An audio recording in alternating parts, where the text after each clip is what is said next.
All right, I think we'll get started here. My name is Uta Poiger, and I'm the Dean of the College of Social Sciences and Humanities at Northeastern.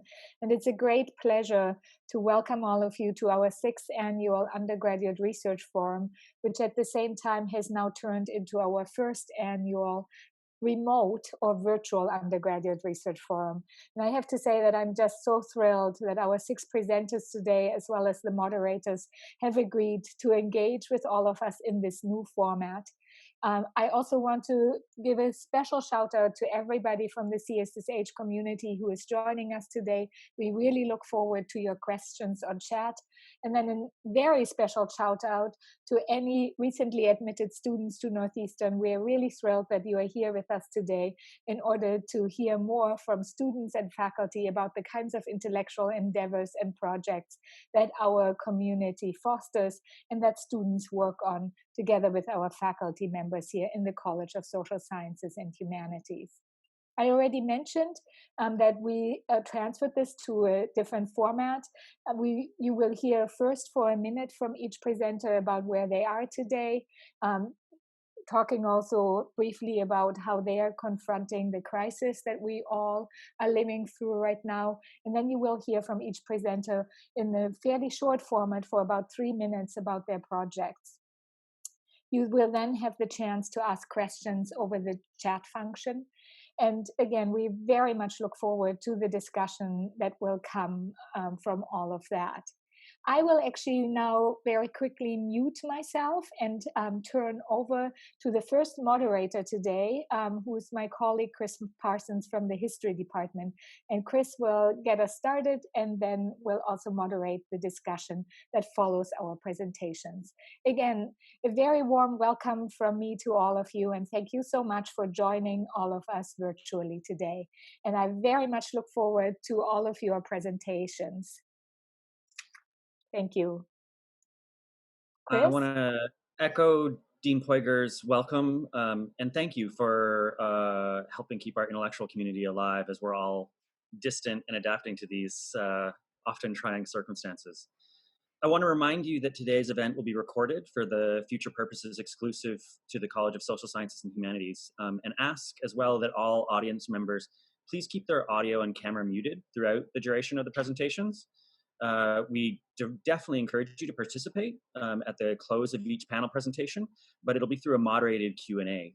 So in the chat function of this, you can ask questions, and then during the, I'll draw questions from the chat box at the end. So please be sure to include your full name and ensure that all entries include a brief comment or question, and I'll draw some of those at the end.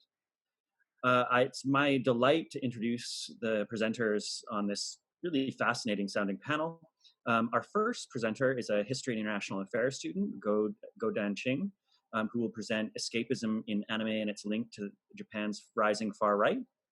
Our second presenter will be Samuel Kim, a student in journalism and English, who will present From Woodcuts to P.T. Barnum's Circus ads, what changes in the form and content of newspaper advertisements reveal about the media, society, and beyond.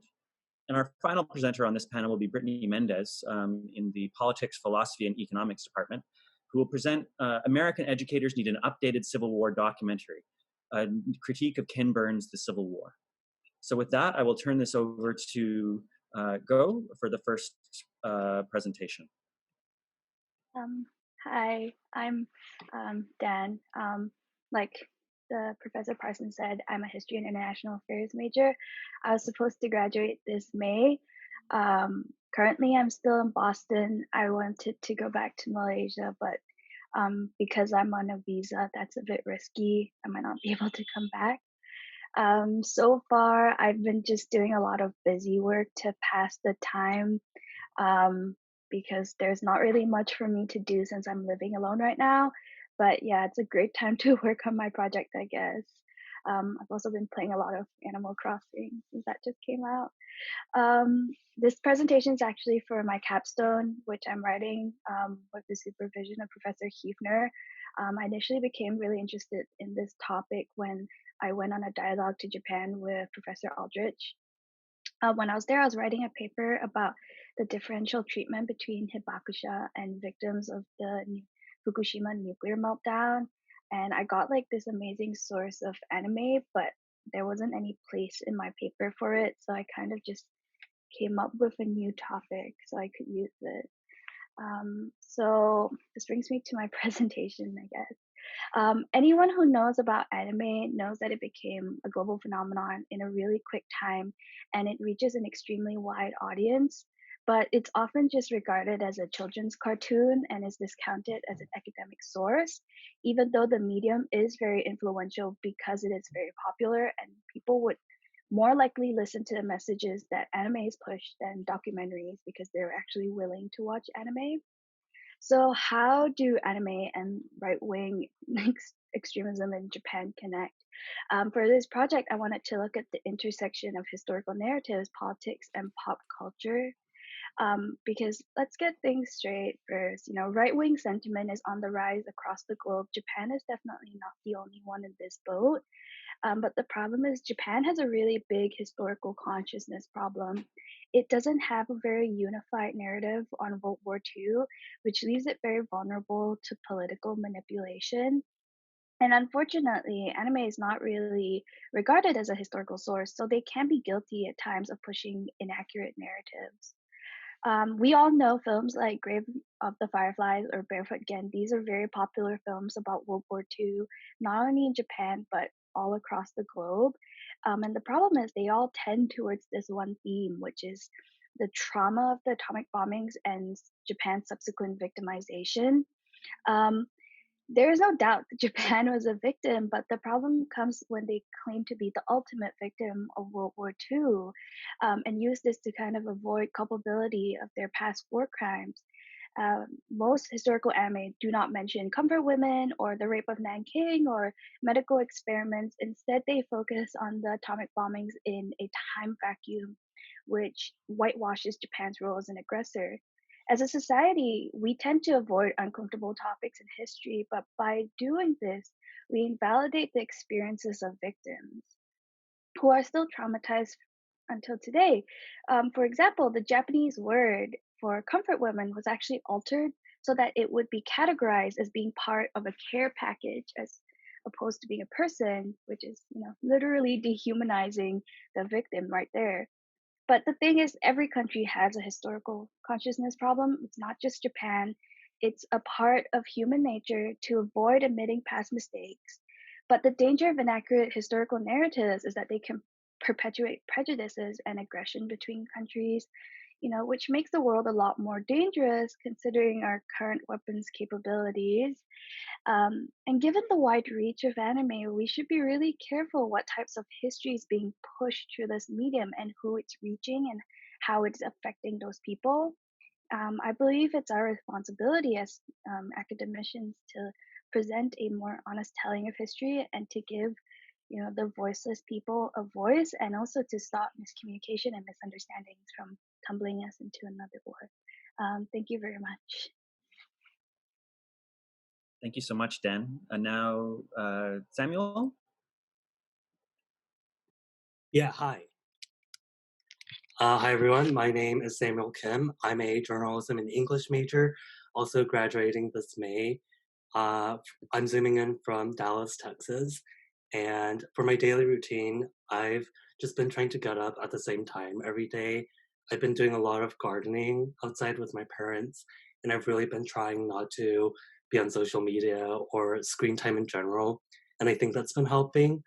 And then in terms of why I started this project, it's actually an independent capstone that I designed with Professor Cordell in the English department. As a journalism and English major, combined major, I really wanted to do a project in which I drew from both the journalism and English parts of my education and my experiences here at Northeastern. And in Professor Cordell's Technologies of Text class, we were really encouraged to think about the mediums of things in society. So I thought that as a journalism and English major, it would be really worthwhile for me to examine the medium of newspapers and think critically about why that was significant. So I'll start my presentation now. So when we think of the dissemination of news today, what comes to your mind? For me, I think of all the articles I see posted and shared on social media. And when we try to click on those links, sometimes we'll bump into a paywall. That paywall invites us to consider online news articles as a medium and to reflect more broadly on the changes to the medium of the newspapers and what that tells us. I chose to explore changes in the medium and content of newspaper ads across the 19th century because I believe that the specific angle of analyzing newspapers would reveal important things about American society, economy, and the media.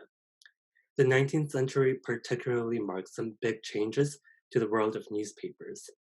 As America started to expand westward and grow its economy in the second quarter of the century, ads went from being primarily individual classifieds and travel notices, as we see on the left, to display ads with illustrations that promoted products and businesses.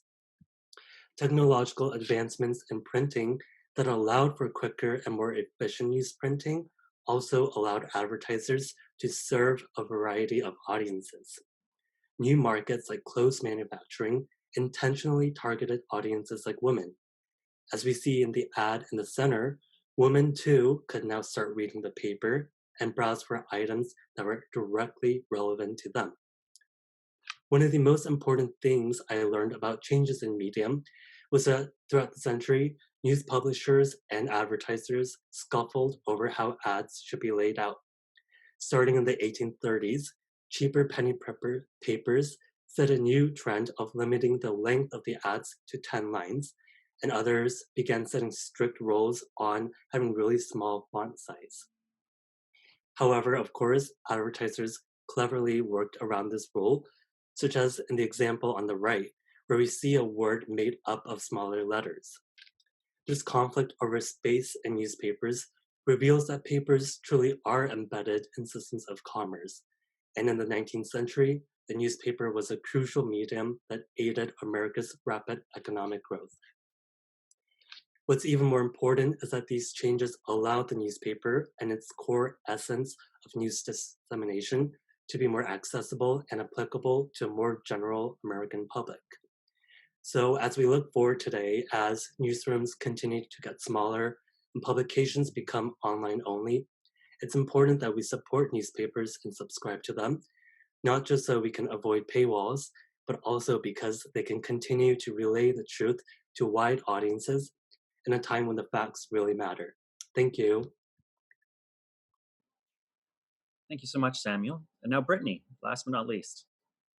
Hello, everyone. My name is Brittany Mendez. I'm a politics, philosophy, and economics major. I will be graduating next year, spring in 2021. I'm currently Zooming in from Washington, D.C., which is my hometown, but I'm also on co-op here at the Federal Aviation Administration. Outside of my work schedule, I've been trying to stay active, cooking a lot. I've been playing a lot of board games with my family and just trying to stay entertained during this time. My project is also an independent project, but it's not a capstone under the supervision of Professor Cameron Blevins. During my academic career, I've learned about the Civil War in many different ways due to my geographic location. I started school in Southern Maryland, and then I moved to DC for high school. And just between that transition, I noticed how the Civil War was taught differently. And through my research, I've learned even more how influential history is to how we perceive the world around us even today. So now I'll go ahead and jump into my project. To provide a quick overview, my project is a critique of Ken Burns' 11-part series, The Civil War. When it aired in September of 1990, it received over 40 million views. The documentary was used as a teaching tool in classrooms across America.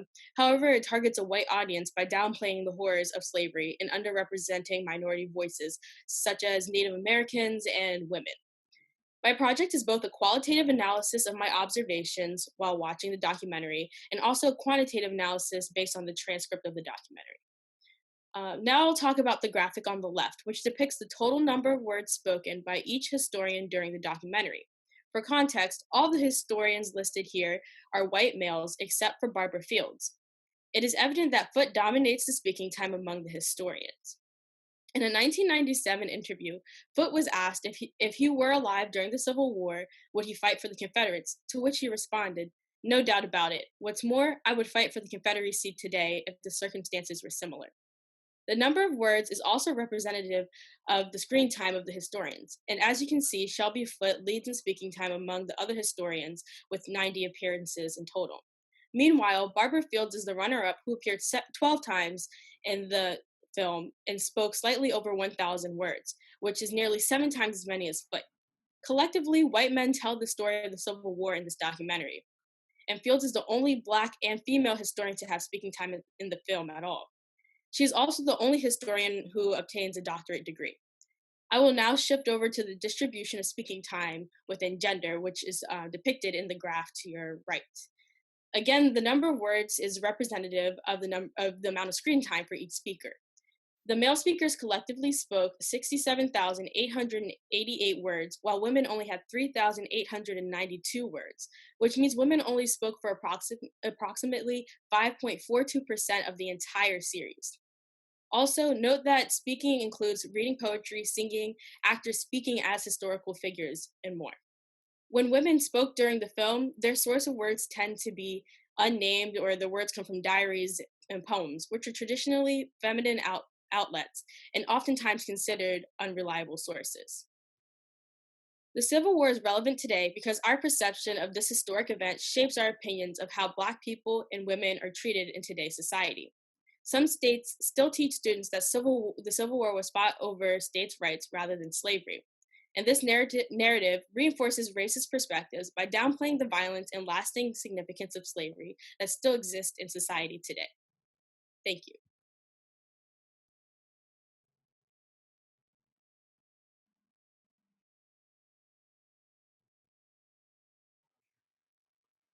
I'd like to thank you all first for your remarkable ability to stay on time. This is not a given with conferences such as this, so it's really impressive.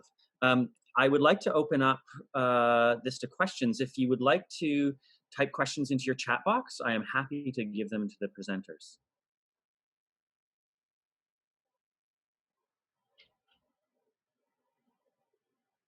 I might actually start if people are typing.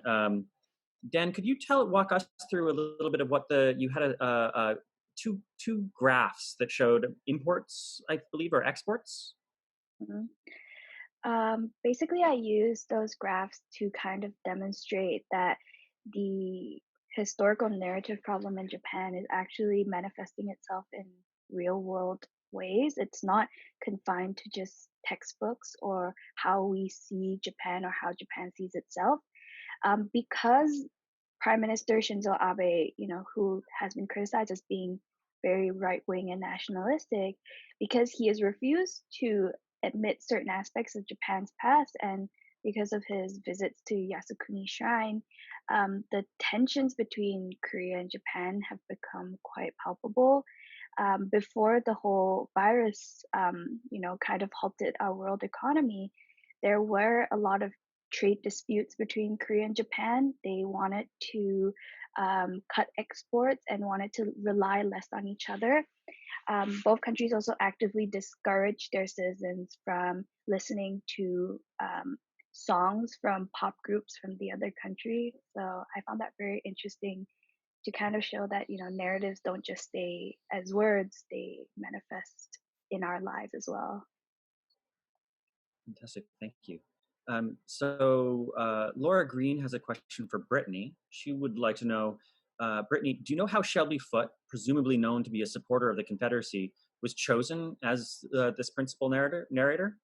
From what I understand, Ken Burns selected these people to speak in the film, so he was handpicked by Ken Burns along with the other speakers. Thank you. That's kind of shocking to me. Thank you. Yes, I had heard, I knew critiques of Shelby Foote, but I didn't know that quote that you offered about how he would gladly fight for the Confederacy today. That's horrifying. So I have a question for all of you from Elisa Lincoln. She says, great presentations. I'm assuming you each had ideas about what you would find when you began your research. What did you find that surprised you or was unexpected? I can go first. What was most unexpected for me is how little speaking time, especially for like women, occurred in the film. I knew it was little, but I didn't realize how small it was. So although the statistics came out to the amounts came out, or sorry, like I expected women to speak less or have less representation, I didn't expect it to be that low. Oh yeah, Dan, you can go. Oh, okay. I think what I was very surprised by is that um, I didn't know much about this problem, even though growing up in Malaysia, I was more exposed to Japanese culture as opposed to American culture. So I kind of assumed that after watching so much more anime than the average person, I would kind of realize some of these facts, but I was completely blindsided by everything. Yeah, and I actually wanted to connect my answer that question and connect my presentation to Brittany's because as Brittany and people would know, the Civil War was during the 19th century in America. And so when I began my project, Professor Cordell and I first thought about comparing advertisements across different centuries. So let's say 17th, 18th, 19th century, something like that. But as I did some research, I found that the 19th century was a big period of change, and the Civil War also. After the Civil War, as America started to really develop its economy, um, just learning about how much changes came in the 19th century was really surprising to me. So yeah. I'm going to follow up with another question for the three of you. This is from Lucia Gurrieri. How did you all form your research questions and plan your research? What kind of support or resources did you have access to? I can start again. So I took U.S. history with Professor Blevins, and he started bringing this idea to me, and together we developed it. At the time, I was a journalism major, so I wanted to add a journalistic aspect to it, which is my next part of part 2 of my project, which is what I'm going to work on next. So as far as developing it, it also has developed as I've researched and I've changed paths, and I've also I got some resources from the undergraduate research grant to help me.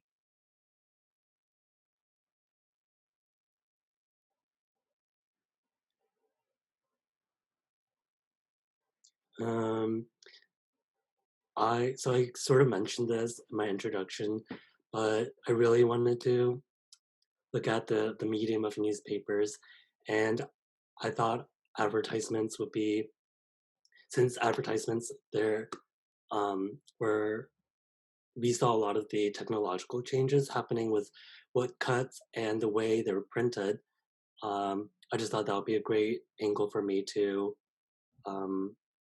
it would just be a good baseline for me to think about it, and that led me to realize it was so tied in with history and economics, and it like required a lot of um, interdisciplinary thinking. For me, I definitely had a lot of support from my capstone professor.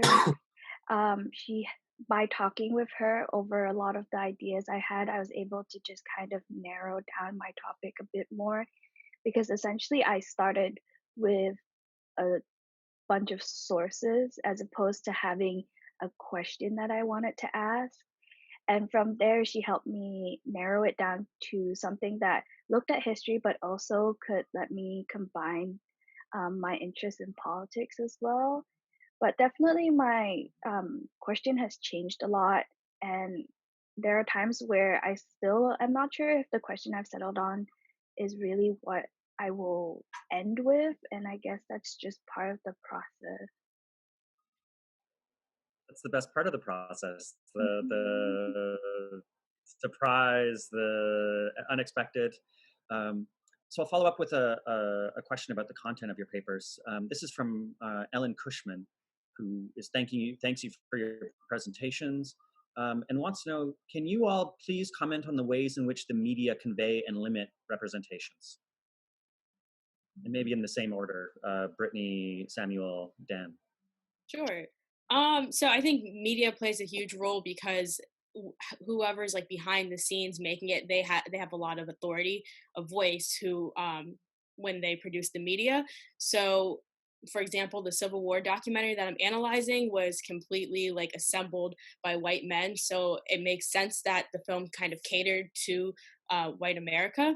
In the same way, I also have, with my supervisor, Professor Blevins, we discuss a lot how with the Central Park Five, with Anna DuVernay's version of it, it definitely came out a lot different. Ken Burns also made a film on the Central Park Five, but his obviously came out a lot different than When They See Us because of the people who were behind the scenes making the film.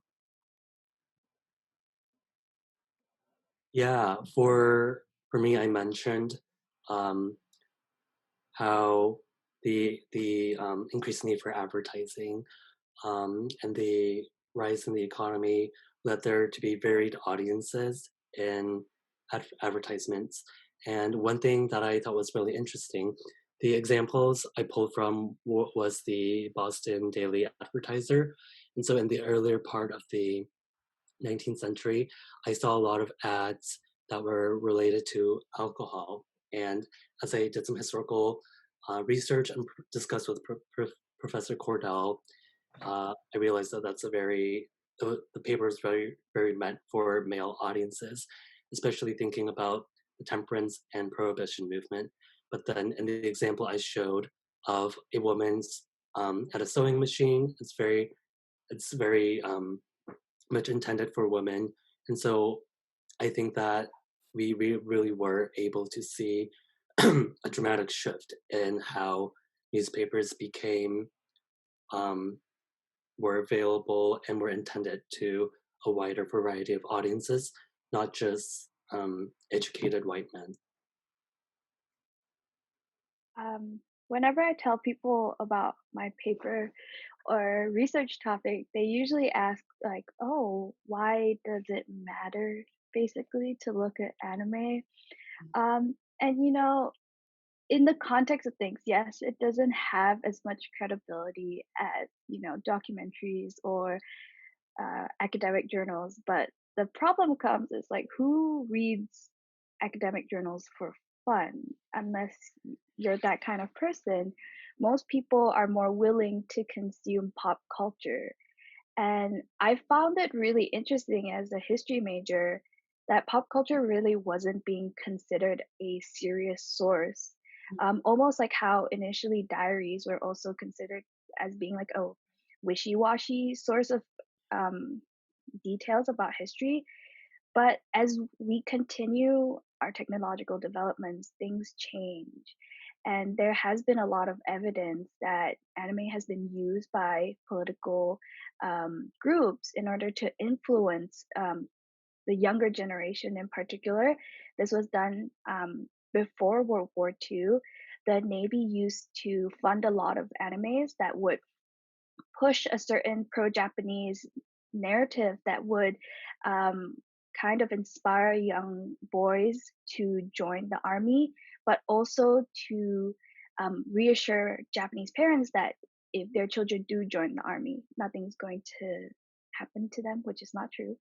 But yeah, I think we shouldn't be sleeping on pop culture as a source, especially now. Great. Thank you for your answers. And actually, I think as a follow-up, Liza Weinstein, the moderator for the next panel, asked a very a related question. She says, given the panel theme on representation matters, can you all say a bit about how you're thinking about representation changed in light of the research you conducted?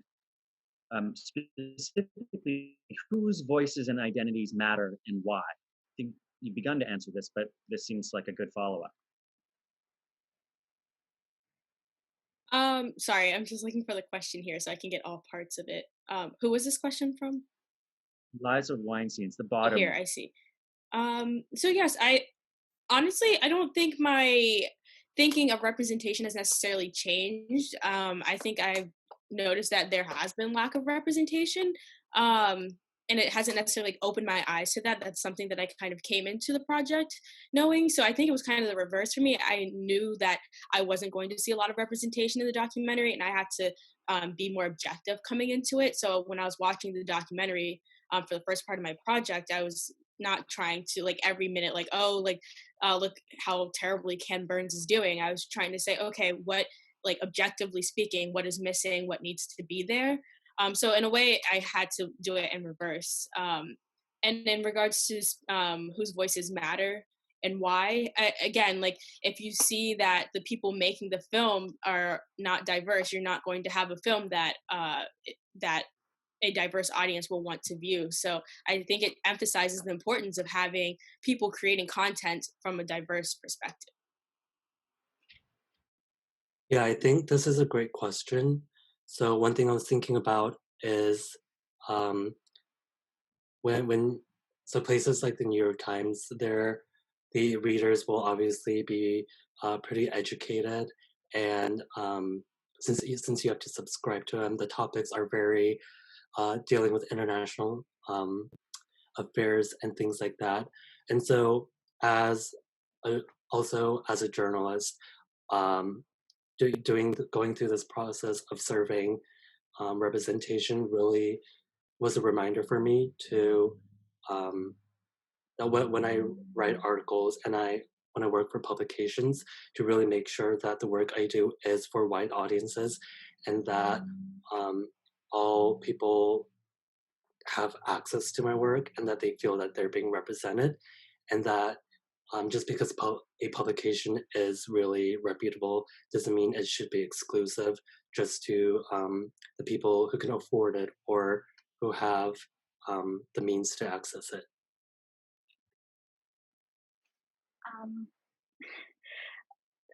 I didn't really think much about representation when I first started my project. I come from a country that was invaded by Japan, and so I learned a very different aspect of history from what I'm watching right now in anime. And it kind of concerns me that I know that my grandparents suffered. Everyone in Malaysia knows that we were invaded, but from what I watch on screen, that's not shown at all. I don't think there's any anime that I can like think off the top of my head that talks about comfort women or the rape of Nanking. There's even a textbook that was really controversial because it called the rape of Nanking the Nanking incident. And it primarily blamed the citizens of Nanking for being hostile, which is what incurred Japanese aggression. And so I think definitely, I don't really know how to answer this question because it's really hard to think about representation in this sense. But I definitely started to notice that whose voice is portrayed in history is really warped depending on who writes the history, especially when the voices are those who were victimized by the ones who are writing history. I think a good follow-up for this question is one from Jennifer Berlardo, who asked a question for Brittany. She asks, given the significant effects of the type of history we learn in how we view the Civil War / current issues, how do you think we should address this issue in America? Yeah, so like I said, the second part of my project is pretty journalistic, and I interviewed the he's the director of social studies of DC public schools, and he gave a lot of examples of how they have now integrated using more primary sources and letting the students have more of a say in like, oh, this is what people were actually saying, and they try to give a diverse list of sources so the students can make a decision rather than this teacher just saying this is what happened. So the states' rights versus slavery argument is always like it's always up in the air, but now they're showing students this is what slaves had to say based on the little bit of content that we do have, and this is what like other historical figures had to say. So I think transitioning and like issues in America today, we should really give students an opportunity to really look at the facts themselves, and instead of just kind of being fed these responses from their teachers.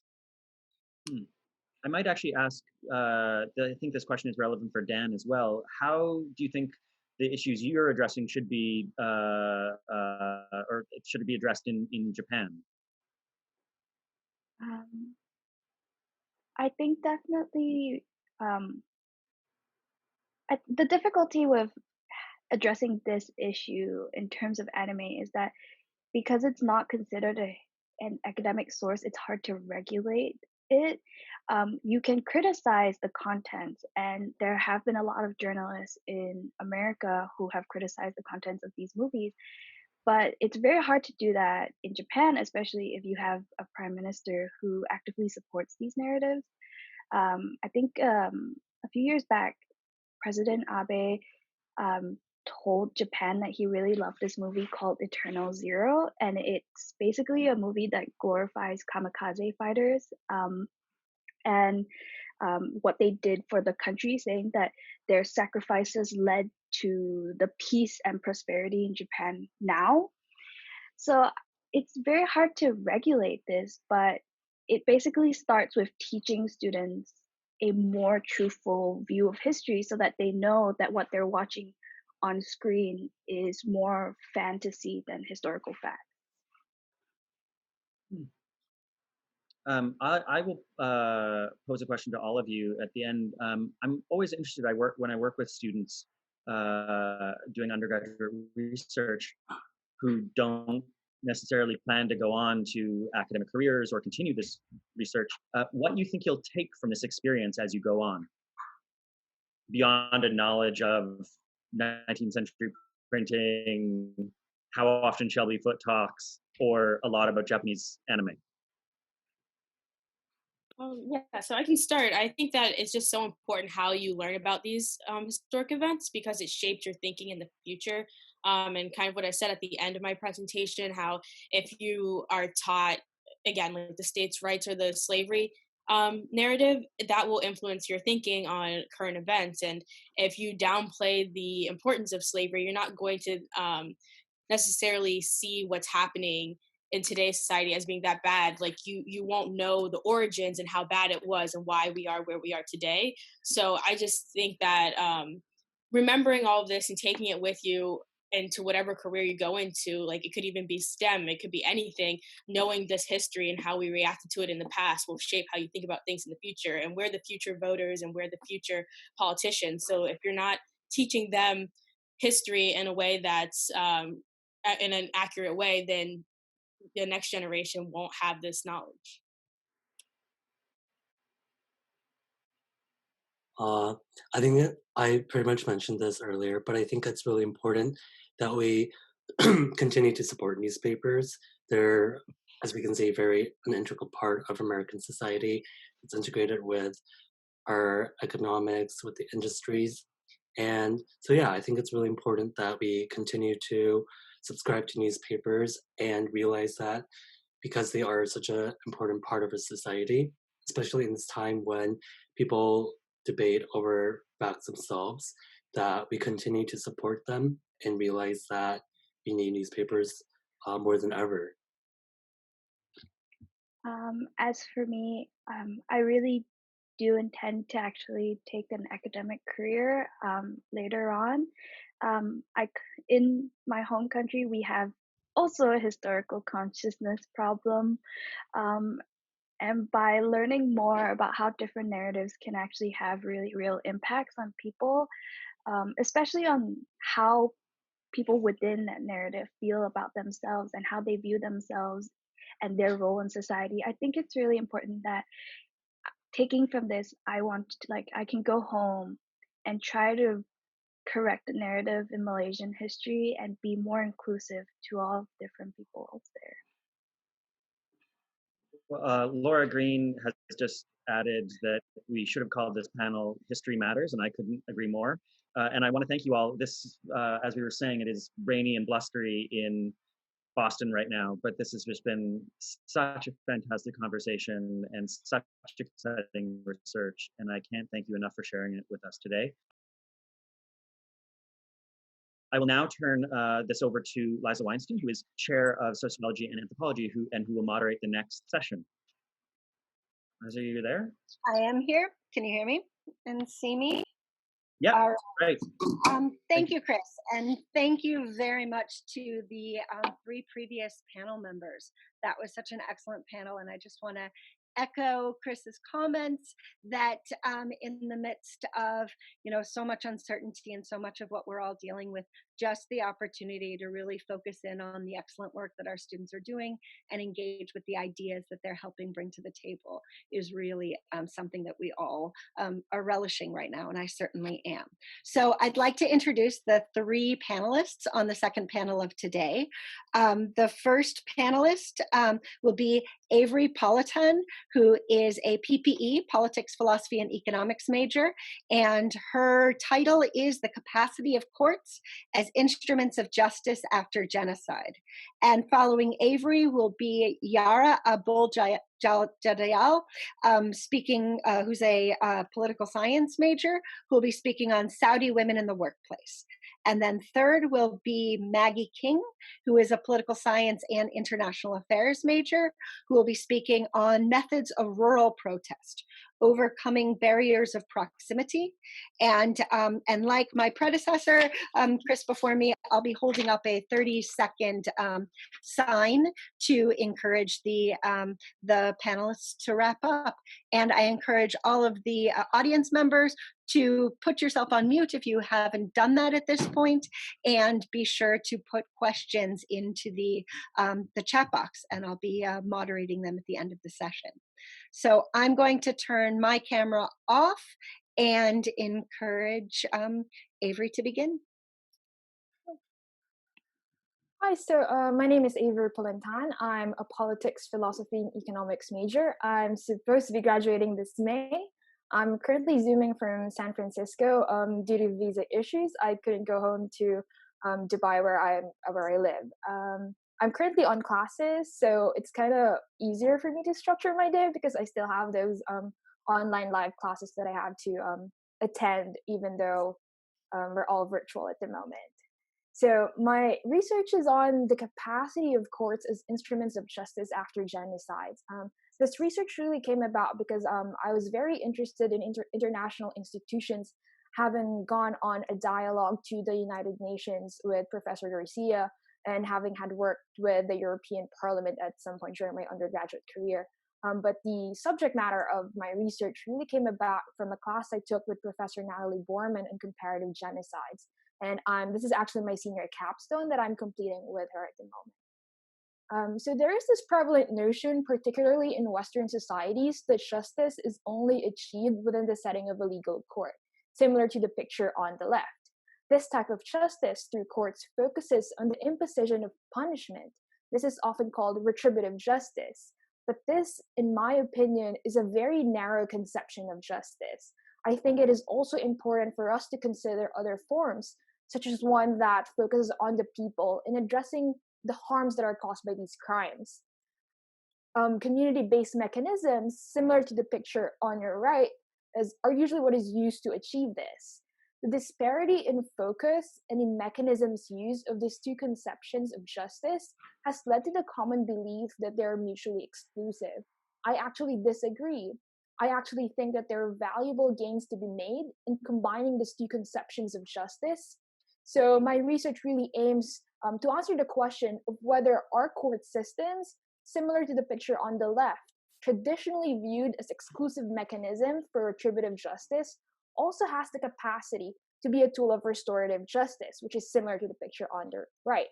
If so, what features of our courts could be enhanced in order for it to contribute in achieving restorative justice? So in my research, I look at 3 case studies of 3 different courts used after genocides. So that would be the International Criminal Tribunal for Yugoslavia, the extraordinary chambers in the courts of Cambodia, and the gacaca system in Rwanda. From my analysis of these 3 cases, I found that certain features of courts are more conducive in enabling them to be a mechanism for restorative justice. First, the location of the court actually matters a lot. It needs to be located where the genocide has occurred. It needs to be local for reasons of accessibility, which is also another crucial feature because accessibility leads to greater participation. And participation, particularly of victims of genocide, is key to the success of any court system. In addition, the composition of the court itself, the judges and the people who are composing of the court is also important. It needs to be coming from the local judiciary to be at the core of any system. And they should not be limited to only prosecuting international crimes. We must address all the other crimes that are committed during that time span of when the genocide was occurring. While the scale of the genocide is no doubt an issue, my research has shown that perhaps decentralizing the dispensation of justice could be a potential path to do this. I think that all these recommendations can be summarized simply into this. In order for us to truly transform our courts used after genocide into one that balances retributive and restorative justice, then the ownership of the space and the ownership of the process of achieving justice must be given to the people who were directly affected by the genocide. Justice, I think, can never be imposed, and justice must always come organically from within. Excellent. Thank you, Aeverie. That was very succinct and well done. And I now hand it over to Yara. Hi, I'm Yara Abul-Jadayil. I'm a political science major graduating in fall 2021. I'm currently Zooming from Saudi Arabia. It's been difficult to adjust to the changes with the time zone difference, but it's all right now, we're surviving. I gained interest in the topic after taking a class in politics of Islam and gender in my freshman year. And I started the paper during my co-op at Harvard as a research assistant for Dr. Melanie Kamet. Over the summer, I created an online survey for Saudi citizens, asking them about the barriers in the workplace and political questions. This topic isn't exclusive to Saudi women, but it's something women all over the world experience, but to different degrees. So I'm looking at why Saudi women are underrepresented in the labor force. Islam is usually blamed for the backwardness and hindering that women face. But when we actually look at the religious text, we see that the religion itself promotes equality of the sexes rather than oppression. But in order to analyze the labor force, we must first look at education. Women were only allowed to go to school in 1960. So in the short period that they've had, they managed to outnumber men in secondary and tertiary levels, but we don't see that translating into the workforce. The most common argument that we have in the literature is oil wealth by Michael Ross, and he calls it the reservation wage. So when there's an oil boom, the income levels of a household increase, and there's less incentive for women to supply themselves as labor. And with the increasing wealth that the country had with the oil boom, new jobs were created for men, but women weren't needed. But when we look at the unemployment rates after the 2016 recession that Saudi went through, the female one was 22.56% versus 2.95% for men. When unemployment is that high, it means that women are actually seeking employment, but they're not finding jobs. And in my survey, the majority of women found that small variety of jobs, family obligations, and lack of authority and recognitions were the biggest barriers to joining the workforce. So I don't think the oil wealth argument fully explains everything. I think socio-political coalitions play a more significant role. They are basically a group who have an influence over decision making, and they're usually advisors to the king. So in the late 70s, after the seizure of the Grand Mosque, the country went through large conservatism in policy, and women fell behind with these policies. And more recently, that conservatism started decreasing under King Abdullah and now under MBS with modernization. And we see that they're promoting this participation of women in the economy. And I'm aiming to expand this research on the GCC since they share similar political economies and recommend policies for them. And there's also very limited research asking the opinions of the citizens themselves on the matter. Thank you.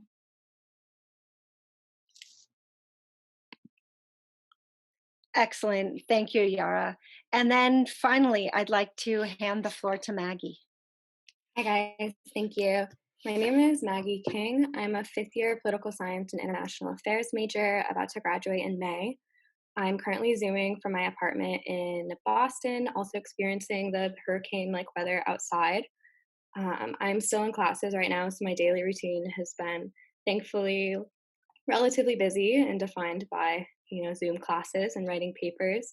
I've also been taking time every day to try to go outside, probably not today, but I live right near Jamaica Pond in the Arboretum, so that's been really important to me, and also kind of links into the topic of my paper. So I researched what methods are being used by rural activists to overcome barriers of proximity. And as a woman from a rural area in the US, this research arose out of a blend of personal experience, organizing for rights in my home community, a noticeable dearth of literature on ruralness from ruralness in academic settings, and an interest in exploring different methods of organizing in hopes of creating a useful compilation of protest methods for rural people to access if desired. I gathered information for this paper during my spring 2019 semester abroad in Nepal, Jordan, and Chile, in classroom and group settings, through dozens of interviews with experts and activists in the field, and through some literature review for historical context.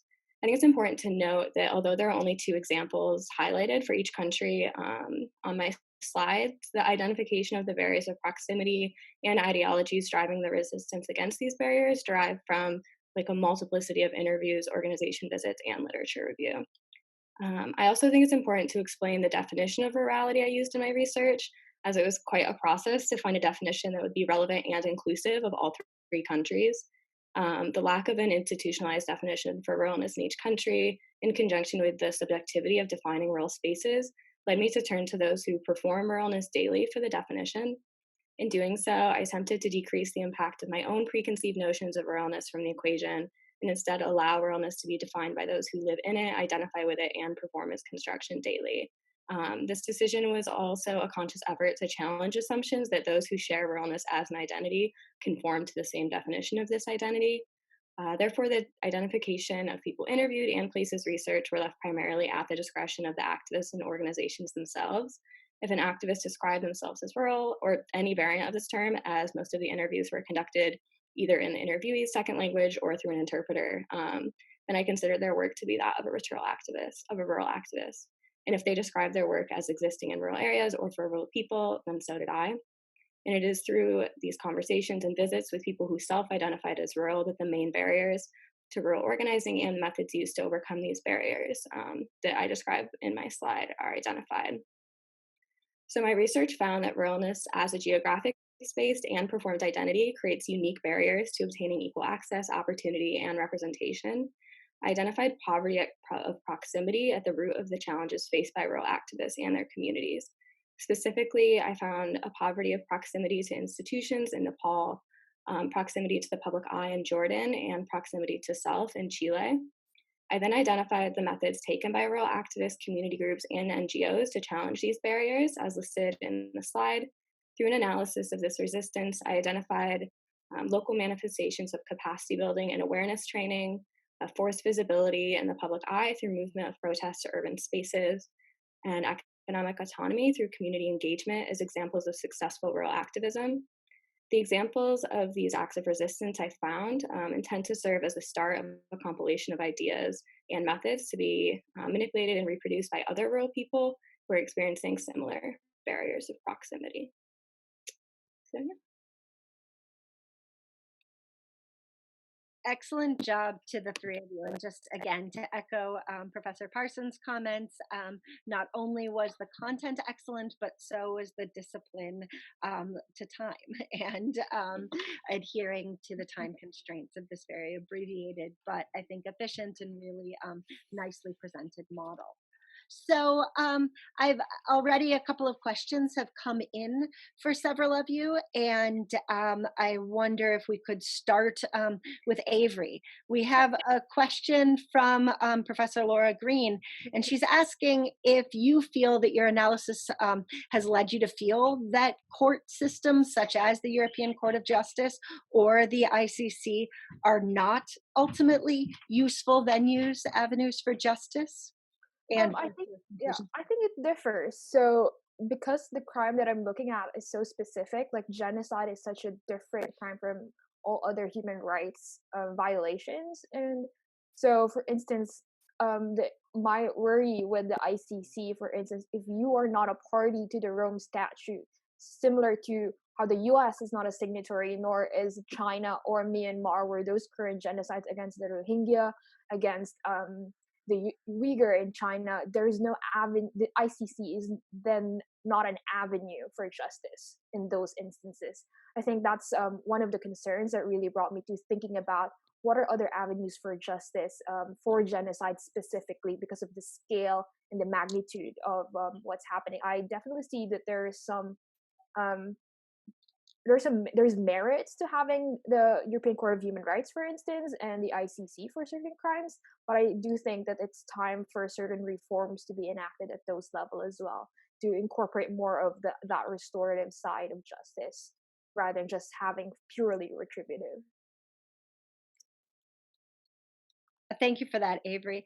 I personally have a question for Maggie, and my question is coming as an urban sociologist who studies urban protest movements. Mm-hmm. I'm struck by your sensitivity to this question as somebody who grew up in rural areas.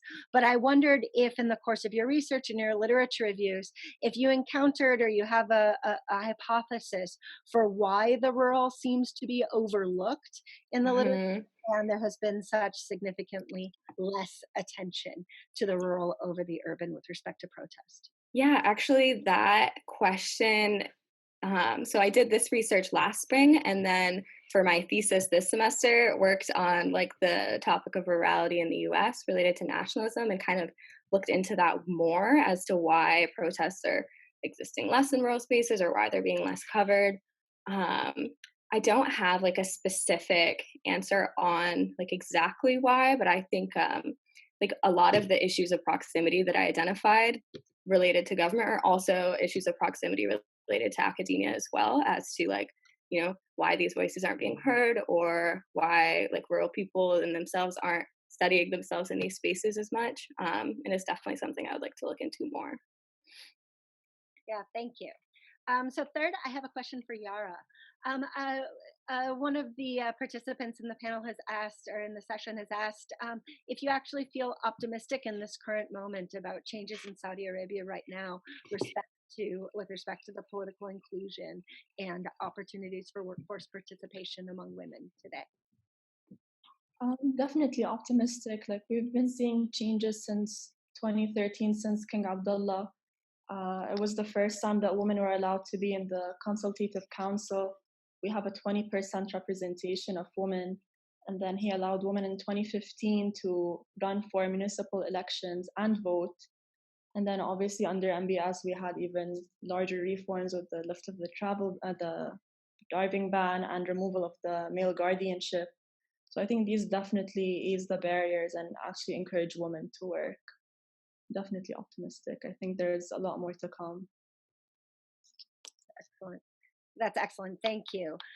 So Sam from the previous panel has posed a question for Aeverie and has asked you to draw some connections between our two panels, which I think is excellent. And he asks if you saw any parallels or connections between the presentation on genocide and the way it's represented, and Dan's presentation on the previous panel about representations of Japanese actions during World War II. Yeah, I definitely saw a lot of like the idea that victors are the ones who write history in the similar way that it's usually the victors who would have to deal with an aftermath of a genocide to a certain degree. So this has been widely discussed, especially with the foundations of the Nuremberg trial. If you look at the history of that, the way that we've conducted that first instance of an ad hoc court, like an international court, it's very much you have the winners of the Second World War addressing the instances of genocide.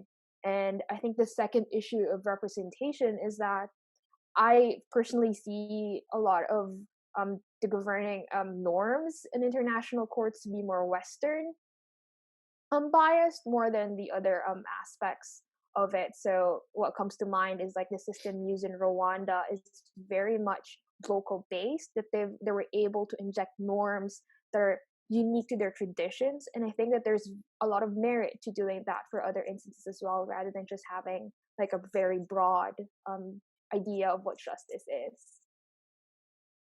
Thank you for that.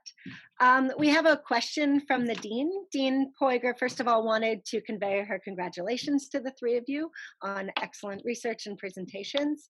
And she asked that if there's an aspect of your projects in particular that if you had had more time, you would have liked to have addressed in different ways or more fully than you had. So if you want to start, Yara, and so working their way from my view down, so Yara and then Maggie and Aeverie. I would have wanted to discuss the results of my survey more as a critique to Michael Ross's argument about oil wealth. So one of the questions that I asked was, if a woman came from a privileged background, would she still want to seek employment? And I segregated the data by gender. And both males and females responded that they would still want to, like a female would still want to seek employment regardless of her background.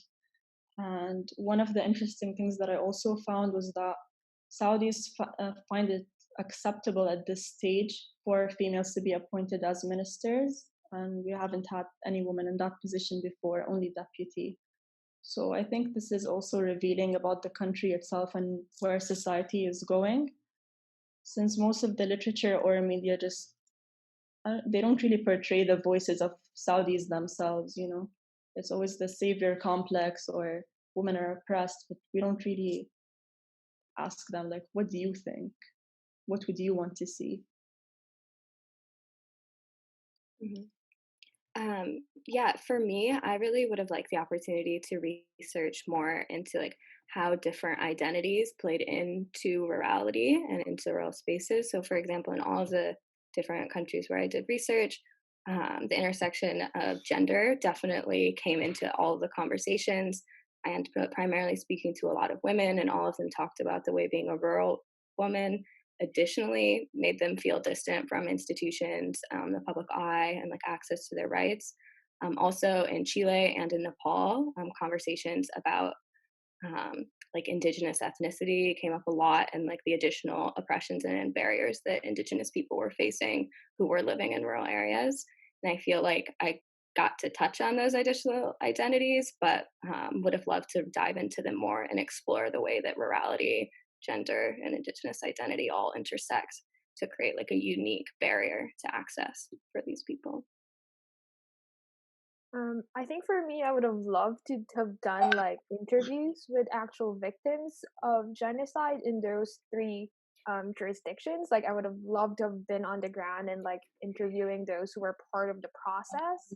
I think it would have complemented the research that I've done mostly on like the legal side and more on like the human aspect of it and their perceptions and how they viewed those different courts. I think that would have been a valuable insight to the research. Excellent, thank you. I have a question that follows up a little bit for Maggie about, I was interested in your comment about intersectionality, and it sort of segued nicely with a question that Professor Green rose about thinking about overlap between proximity and ways that if you're not proximate to the institutions geographically, you're also less likely to be geographically proximate to the public eye, but also, beyond geographical proximity, you're also sort of less connected to centers of power, etc. Yeah, I think, of course, all of these issues of proximity are interconnected. And I think the example that from my research that I think best represents this is the example of Jordan. So like the what I identified in Jordan was this like lack of proximity to the public eye, because in 2011, during the kind of the Arab Spring uprisings, there were strong protests outside of the urban center of Amman that were violently oppressed by the government. But because there were, no media cameras there, nothing to really capture it, that narrative did not gain traction in Jordan, and the government killing of these protesters was never well documented or well spoken about. So this people's protest was very quickly and quietly oppressed.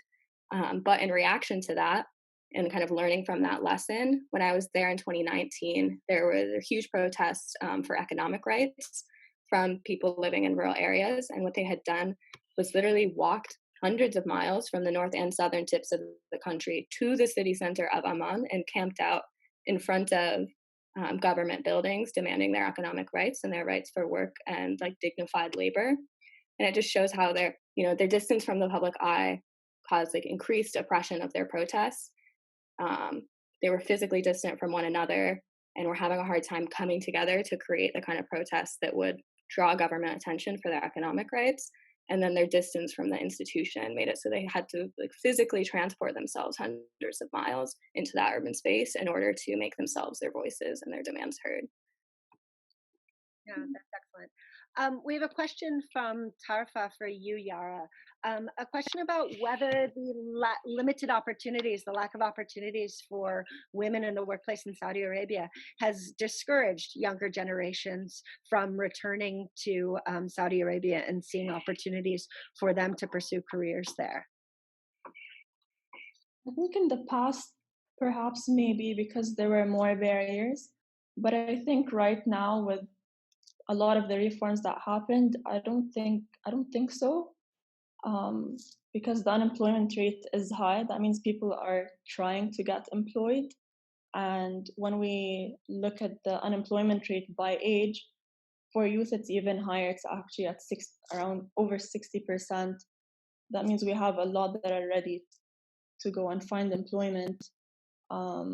There's a lot more variety than we had before. We have, as I said, we have a lot more women educated than men in different areas. So with all these things that are opening up and the economy trying to diversify away from oil, there's more jobs being available than before, where they were more catered towards oil. So I don't think they are discouraged now. I think actually they're encouraged. No, that's excellent.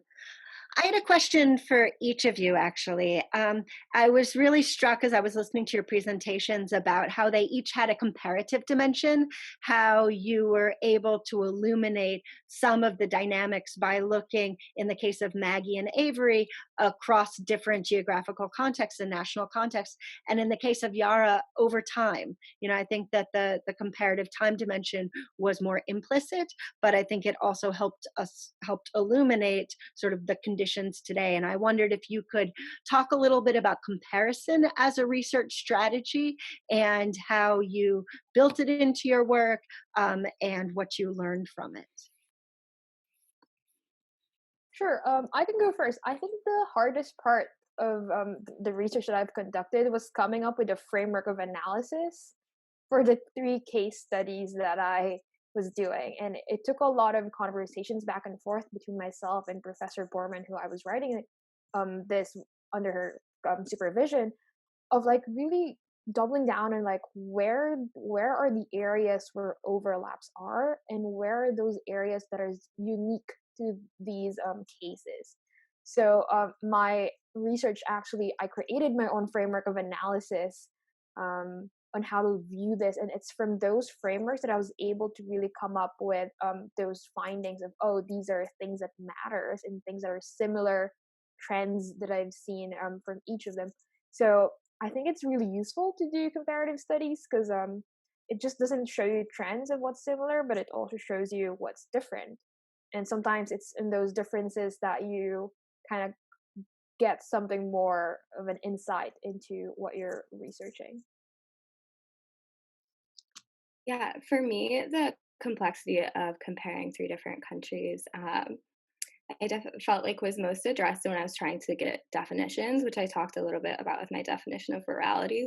what it meant to be rural in Jordan was different than what it meant to be rural in Nepal, different than Chile, and different from what it meant to me. So like acknowledging that was really kind of like an integral turning point in my research, where I kind of turned that definition towards the like spaces I was researching. And then also it kind of turned to the framing of my paper, where I ended up just using case studies from each country, and an acknowledgement that, the indigenous rural protests in Chile fighting against a hydroelectric dam are not the same as indigenous rural protests in Nepal fighting for citizenship rights. And like, they may have things to learn from one another, and I have things to learn from both of them. But for me to just say like, oh, these things are the same and these are different, didn't feel like it would actually get the outcome of the research that I wanted, which was an information sharing space that would allow for shared methods of protest. So for me, I don't think I would have been able to answer my research question without looking at the history of it. I think it's important to see how the status of women changed over time. So I think like it's remarkable that they managed to outnumber men in education, and they had a much smaller amount of time to be educated. And I think it's also not something that's unique to Saudi women. It's women all over the Middle East that experience this as well. It's actually the region with the lowest female labor force participation rate. So I think it's important to look at the historical background. What did women go through? What did they have to overcome in order to have what they have today? Excellent. I have another question that has come from Chris Parsons, the moderator of the previous panel, for Yara specifically. And he wondered if you could talk a little bit more about the survey that you developed, and how you developed it, how you distribute it, etc. Oh, sure.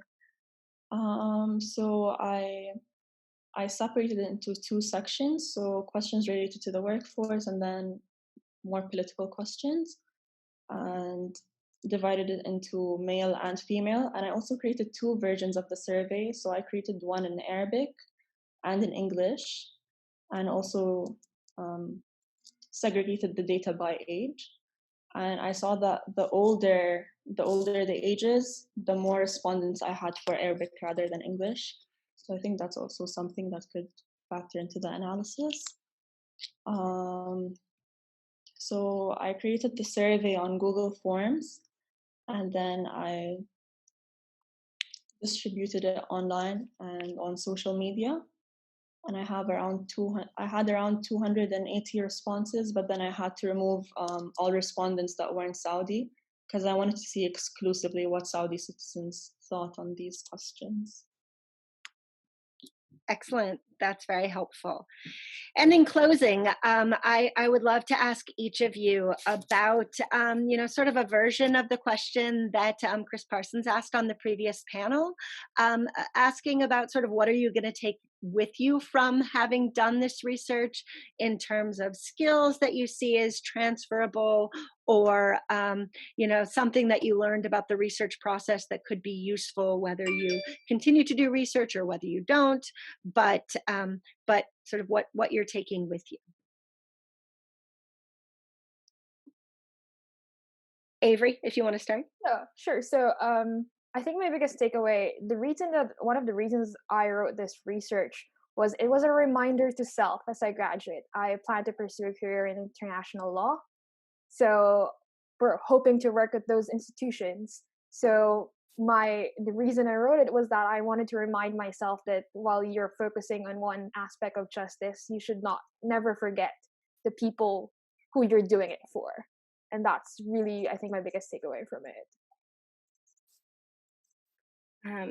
I think similarly to my research, my takeaway from it is kind of twofold, both like an academic and a practical. My academic takeaway, this research actually turned into my senior thesis, or informed my senior thesis, which I just submitted today. Exciting, but so that was an important academic takeaway. And then practically, actually in my own hometown right now, we're facing a struggle against shipping company and a change in water levels that's been flooding my community for the last couple years. And some of the methods that I learned from my research in these different countries are informing the way that I'm like working in coalition with my community and others to fight back against that flooding. So practically, this has also been extremely useful to me in my own activism as well. Yeah, excellent. Thank you, Laura, for the congrats. And Yara? For me, this is something that I said before. I want to expand this research on the GCC countries as well, and hopefully publish this paper. I was supposed to actually go to a conference for the Gulf Research Center in Cambridge University this summer, but it got cancelled because of Corona. This is something that I want to develop for my thesis, and then hopefully grad school with public policy. And when I go back home in Saudi after I finish my education, I definitely want to work in government and aspects of women empowerment, and hopefully become a member of the Consultative Assembly.